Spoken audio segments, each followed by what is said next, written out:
انا من الجاليه الاوروبيه واضطريت باش نحضر هنا لان حنا حياتنا ضايعه هنايا. رزقنا عندنا وحنا مهاجرين تنتكرفسوا في البلاد في الغربه، حنا وليداتنا ما كرهناش نكونوا حتى حنا في بلادنا ونعيشوا كعايشين الناس. عندنا رزقنا اللي، ولكن الغالب الله المسؤولين ما داروا معنا حتى شي حاجه. من 2013 هما كيتماطلوا علينا وكيديو فينا ويجيبوا، وناس اخرين اللي هما في الورثه اللي تيكريو الاراضي بمدى طويل، والناس اللي كتموت يوم على ما عرفناش نديرو. الوزاره ناشدناهم شحال من نوبه وما داروا معنا حتى شي حاجه. وحنا تنطالبوا بالحقوق ديالنا، والله ينصر سيدنا وعاش الحسن محمد السادس، والله يشافيه لينا ويعافيه ويقعد وسادو، ونطلبوا من الله تعالى يتدخل معنا في هذا الشأن ديالنا. شكرا لك. ونطلبوا لكم الله السلامه وشكرا لكم. شكرا. غادي نحاول نشوفوا احد الورثه كذلك اليوم، انه معنا احد الورثه باش يعطينا واحد شنو هو السبب ديال هذا الوقفه.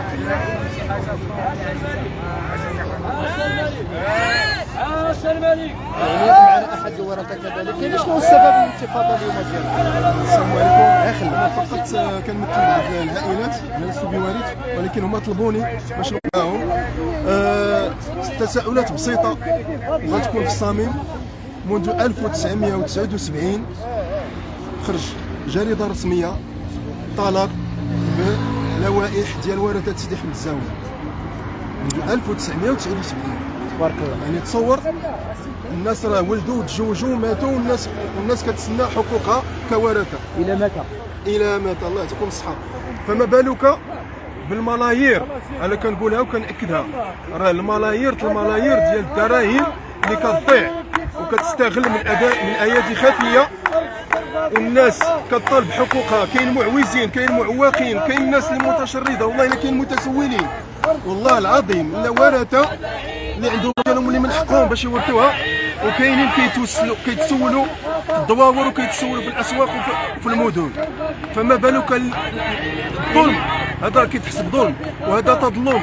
كنطالبوا جلاله الملك نصره الله يشافيه ويعافيه باش يوقف جانب هاد الورثه هادو ديال سيدي احمد الزاويه. راه الكثارات اللي كنقول لك راه ماشي لا تعد ولا تحصى، راه الملايين. الا ما قلت لك الملايير الدراهم اللي كدور وكتستغل من اطراف معنيه، واطراف اللي هي كتحاول تستغل هذا الوضع وكتبطل وكتعطل الدور ديال الوزاره، والله اعلم.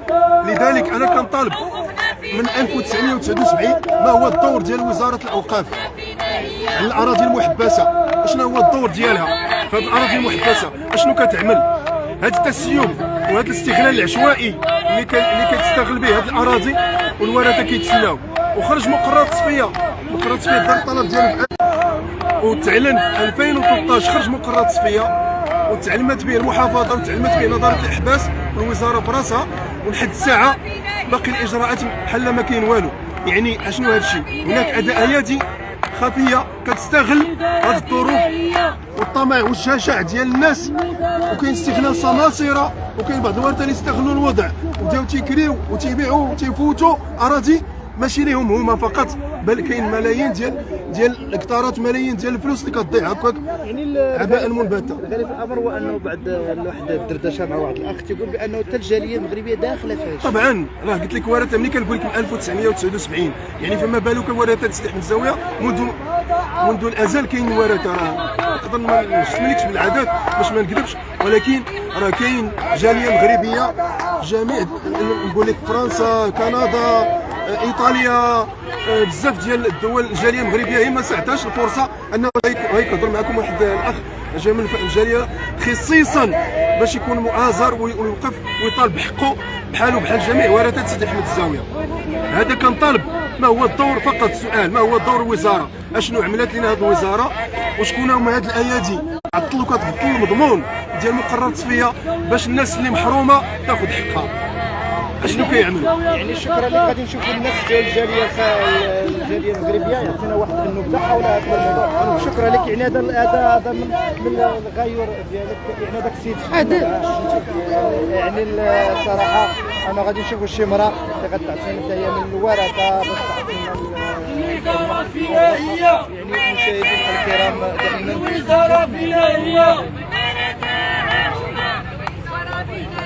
دائما يعني معنا كذلك الزي الصحراوي بشعارنا الله الوطن الملك.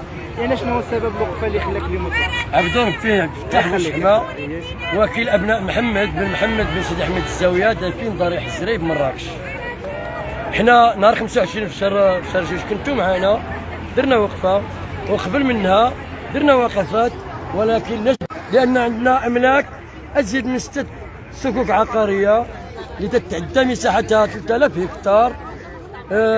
تم تصفيتها من وزاره الاوقاف على اساس انه الوزاره غتدي الثلث وحنا الورثه يتقسم بيناتنا الثلثين بالفريضه الشرعيه حسب مقرر التصفيه اللي خرجت لنا الوزاره باللجنه وزاريه. قرار ديال اللجنه وزاريه فيها 6 وزراء وممثلين ديالهم خرج من 2013، يعني 12 سنه 13 سنه، والملف ديالنا لا يتجاوز الادراج ديال النظاره، وتيمشي ناظر ويجي ناظر، ويمشي وكيل وزاره ويجي وكيل وزاره.